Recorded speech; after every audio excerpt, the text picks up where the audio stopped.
As we embark on our spiritual journey, we need guidance for the way ahead.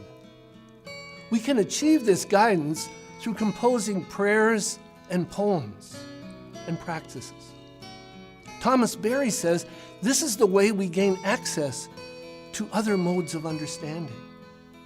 I call that understanding sacred butterflies, because the monarch butterfly every year gathers in a particular location in California. They are guided also by some mysterious understanding, some genetic coding that brings them together. And so in this video, I'm going to share with you poems and prayers and invite you also to gain that same access to other modes of understanding. Years ago, Thomas Berry wrote these words: "Perhaps the best thing that we can do is write a poem." At first, I was puzzled by these words. What did he mean? I didn't really understand. And then as I began to write poems, I realized that poems are like dreams on paper. They gain access to what lies deep within. It's sort of like a revelatory moment when each of the impulses that guide our lives become available to us.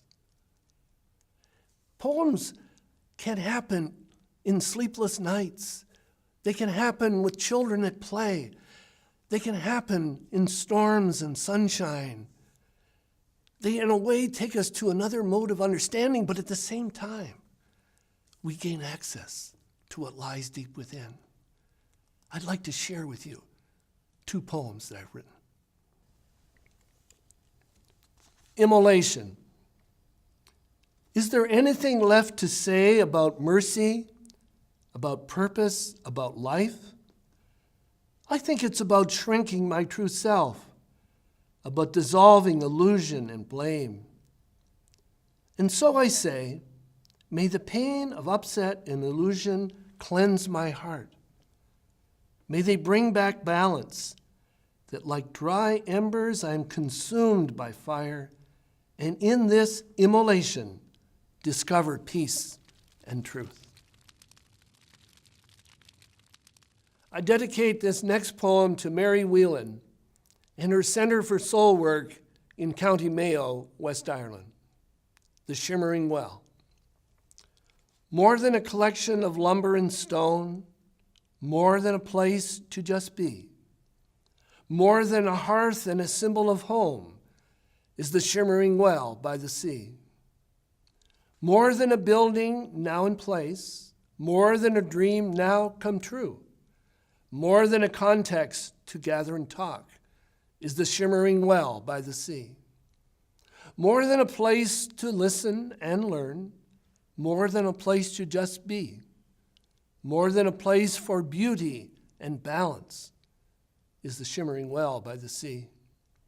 Yes, it's a place for stories and dreams, a place of mystery for me, as we build souls of justice and peace at the shimmering well by the sea.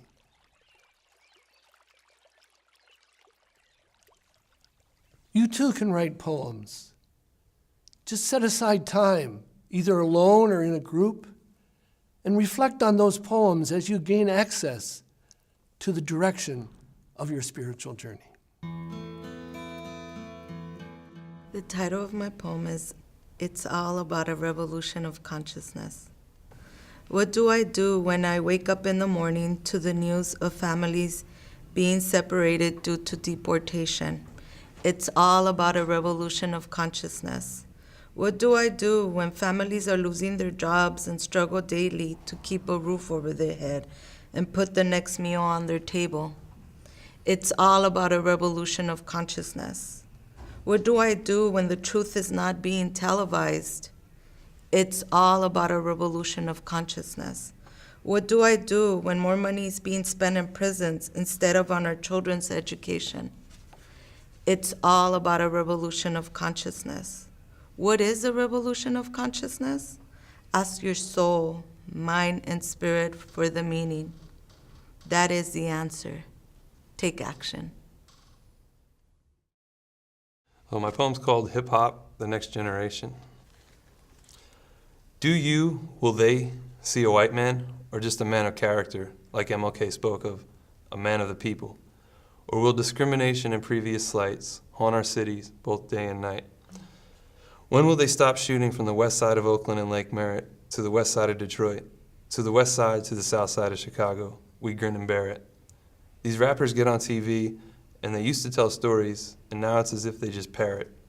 For the next generation to fall victim to a cycle and talk shit and compare it. I'm sorry for the future sometimes. I'm embarrassed. This is a world we bring children into, and I'm scared to be a parent. My poem, Prayer Speaks to Me. Purity of the heart comes to mind, focusing on the divine. The sorrows of the world are lifted up and given to the universe. It is in its eternal wisdom are the answers.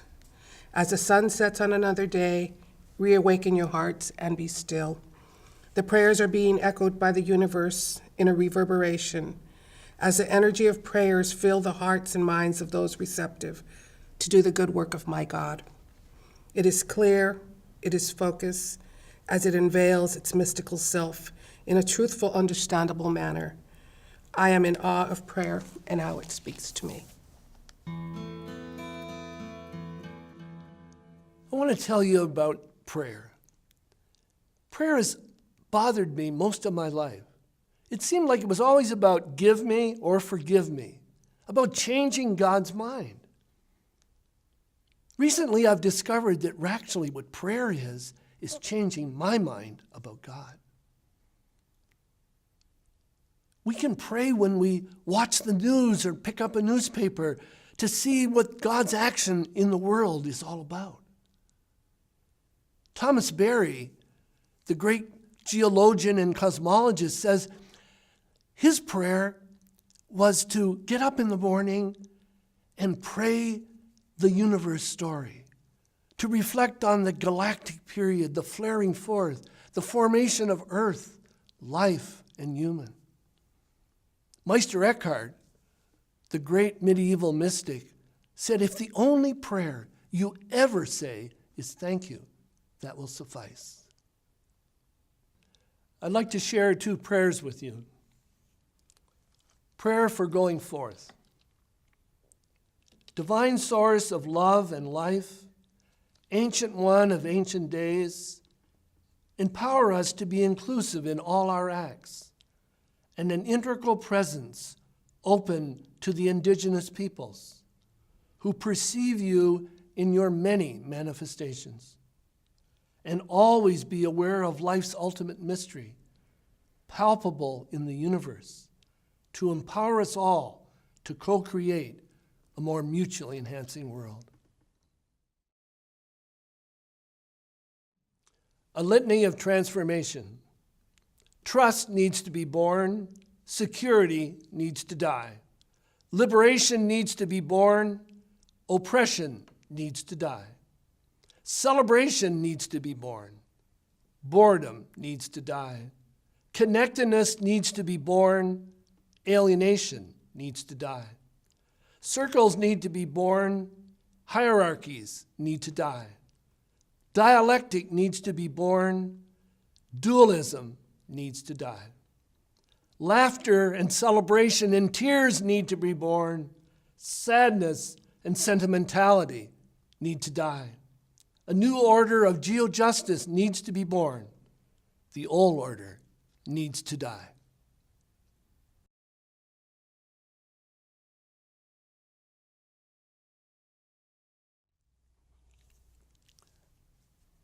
I'd like to invite you now to write your own prayers. And when you have written them, you can reflect on them on your own or join others to share them. My prayer is petition for Gaia, beloved source of all there is, divine one who connects us with all life, the sun, moon, and stars. Please watch over us, guide us. We need a miracle. We ask this for ourselves and for the healing of our planet. We're so grateful for your love. Amen. Live and worship. Live today as if humanity, our planet Earth, and our universe is to cease its existence tomorrow. Live and worship with genuine divine compassion with our companions, as if all creation is to exist eternally. The name of my prayer is, what are we teaching the children? What are we teaching our children? Money, money, sex, guns. No wonder there was a shooting in Columbine. What are we teaching our children at school? Money, money, sex, guns. No wonder they broke the golden rule. What are we teaching our children at home? Money, money, sex, guns. No wonder your daughter is going with the dope dealer's son. What are we teaching our children and the family? Money, money, sex, guns. Now the father is fighting the son. What should we be teaching our children? God the Father and God the Son. My prayer is called Loving Presence. Dear winter, dear spring, dear wonder, dear heart of me, dear kind wisdom, dear color of my soul. In this open window of time, I seek you in sweet love, in beautiful adoration. You adorn my mind with the most beautiful visions of you, the wonder of an amazing tapestry of cascading beauty in infinity. My breath holds in gratitude, in amazement and wonder. And I see you again in all these colors in my soul. I open my heart and receive your gift, and thank you for being such sweetness and radiance in the heart of me. Dear summer, dear fall, loving presence, my innermost friend, I see you again soon and everywhere. The journey of the sacred butterfly continues from larva to chrysalis and ultimately to butterfly as our lives unfold.